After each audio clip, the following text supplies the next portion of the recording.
ক্বালা রাসূলুল্লাহ সাল্লাল্লাহু আলাইহি ওয়াসাল্লাম, নবীজি বলেন আরবাউম মিনাস সাআদা, প্রত্যেকটা পুরুষের সৌভাগ্যের লক্ষণ চারটা। বলেন কয়টা? চারটা। এক নাম্বার আল মারআতুস সালিহা, নেককার নারী। দুই নাম্বার আল মাসকানুল ওয়াসি, প্রশস্ত বাড়ি।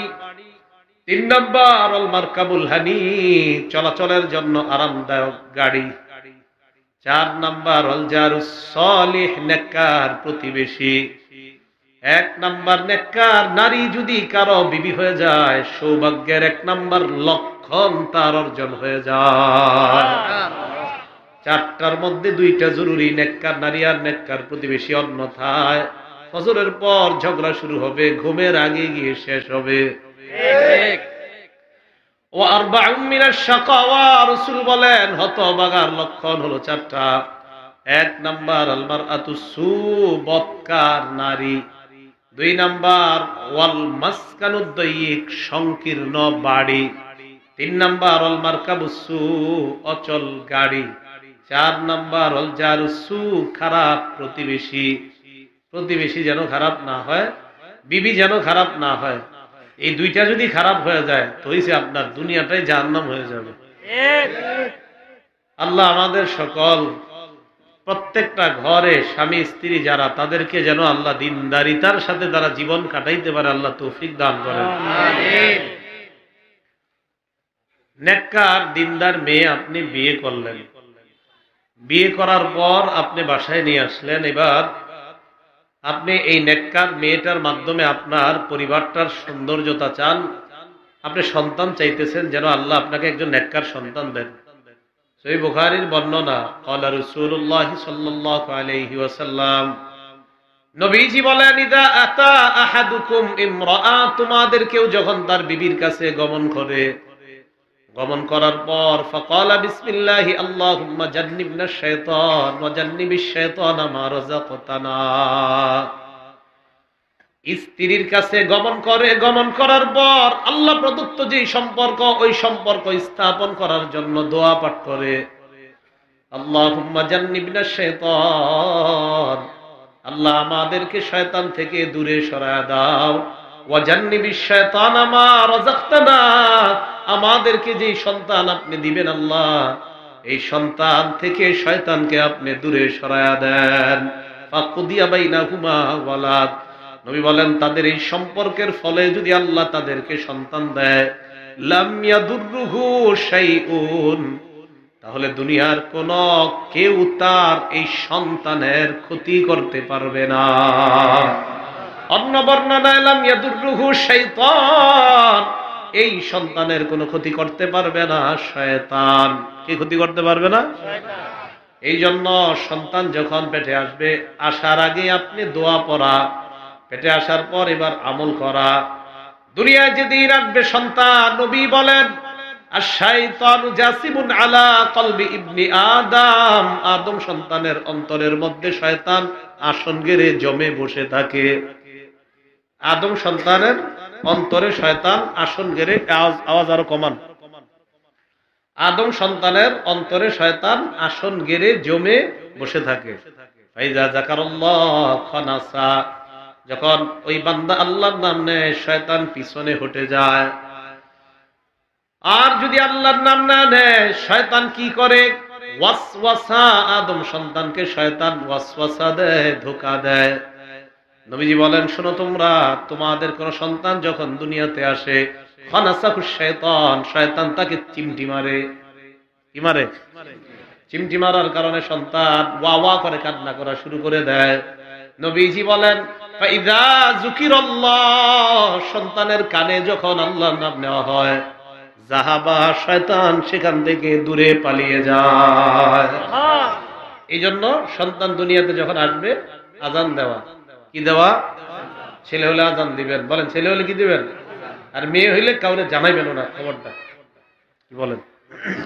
হ্যাঁ, ছেলে হলো আজান, মেয়ে হইলে তো মানুষ জানাইতেও চায় না, মানে যে মেয়ে হয়েছে এটা কাউরে কইতেই চায় না।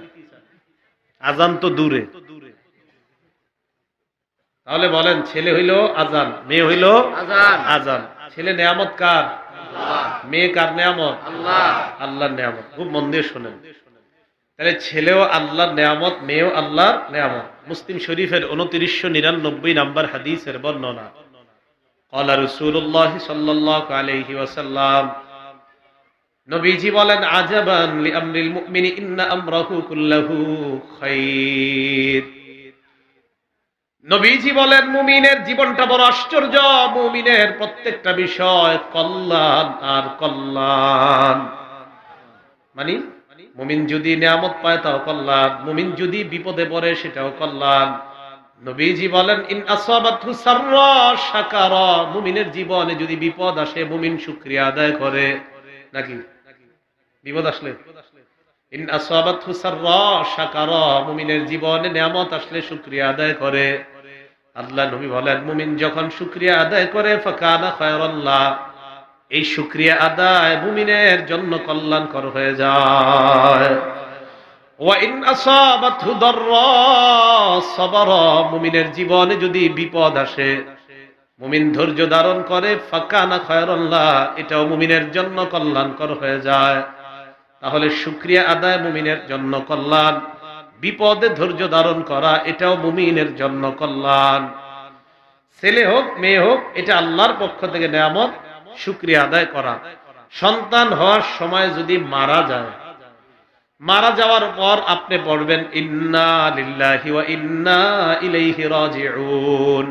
নবীজি বলেন, কোন সন্তান যদি মারা যায়, মায়ের যে সন্তানটা মাত্র দুনিয়াতে আসছে, আসার পর যদি এই সন্তান মারা যায়, বাবা মা যদি ধৈর্য ধারণ করে আর ইন্না লিল্লাহি ওয়া ইন্না ইলাইহি রাজিউন যদি পড়ে, নবীজি বলেন এই সন্তান তার মাকে নাভি দিয়ে পেঁচায়া ইয়াজুরু বিসারারিহি ইলাল জান্নাহ, সন্তান এই নাভি দিয়ে তার মাকে পেঁচিয়ে টানতে টানতে জান্নাতের দিকে নিয়ে যাবে।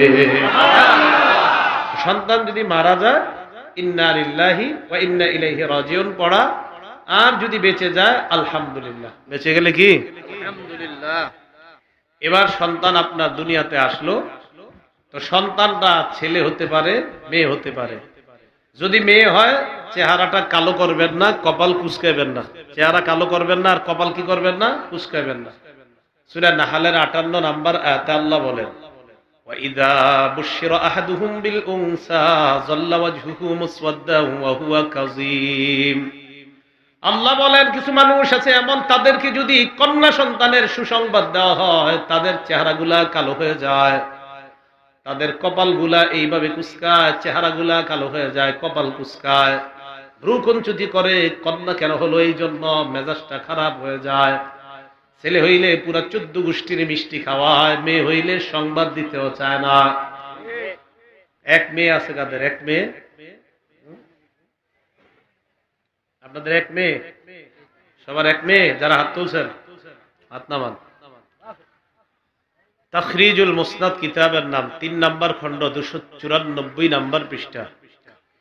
ক্বালা রাসূলুল্লাহ সাল্লাল্লাহু আলাইহি ওয়াসাল্লাম, নবীজি বলেন, মান বুলিদাত লাহু ইবনাতুন ফালাম ইয়াইদহা ওয়া লাম ইউহিনহা ওয়া লাম ইউসির ওয়ালাদাহু আলাইহা।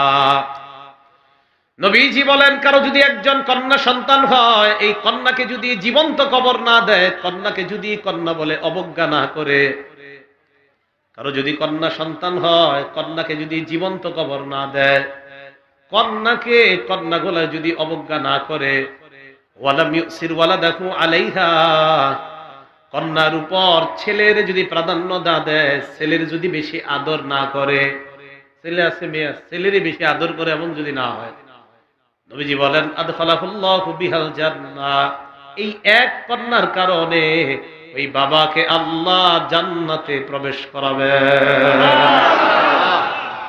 2 কন্যা আছে কাদের? হাত তোলেন। আপনাদের 2 কন্যা, আপনাদের অবস্থা তো আরো ভালো। তিরমিজি শরীফের 1914 নম্বর হাদিসের বর্ণনা, عن أنس بن مالك رضي الله تعالى عنه قال قال رسول الله صلى الله عليه وسلم,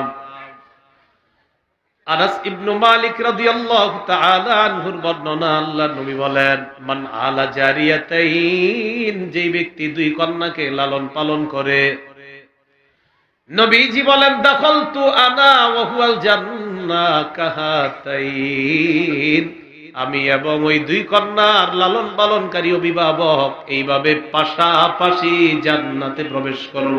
সুবহানাল্লাহ। দুই কন্যার অভিভাবক আর নবী এইভাবে পাশাপাশি জান্নাতে প্রবেশ করবে। আল জামিউস সগীর কিতাবের নাম, হাদিস নাম্বার 8083 নাম্বার হাদিস। ক্বালা রাসূলুল্লাহ সাল্লাল্লাহু আলাইহি ওয়াসাল্লাম, নবীজি বলেন মা মিন মুসলিমিন তুদরিকুহু ইবনাতান, কোন মুসলমানের যদি দুটি কন্যা সন্তান হয়, ফায়ুহসিনু সুহবাতাহুমা, ওই কন্যাকে যদি লালন পালন করে, ইল্লা আদখালাতাহুল জান্নাহ, ওই দুই কন্যা ওই বাবাকে জান্নাতে প্রবেশ করা দেয়। তিন কন্যা কাদের? আপনাদের তিন কন্যা? সিলসিলাতুস সহিহ একটা হাদিসের কিতাব আছে, এই কিতাবের 1027 নাম্বার হাদিস।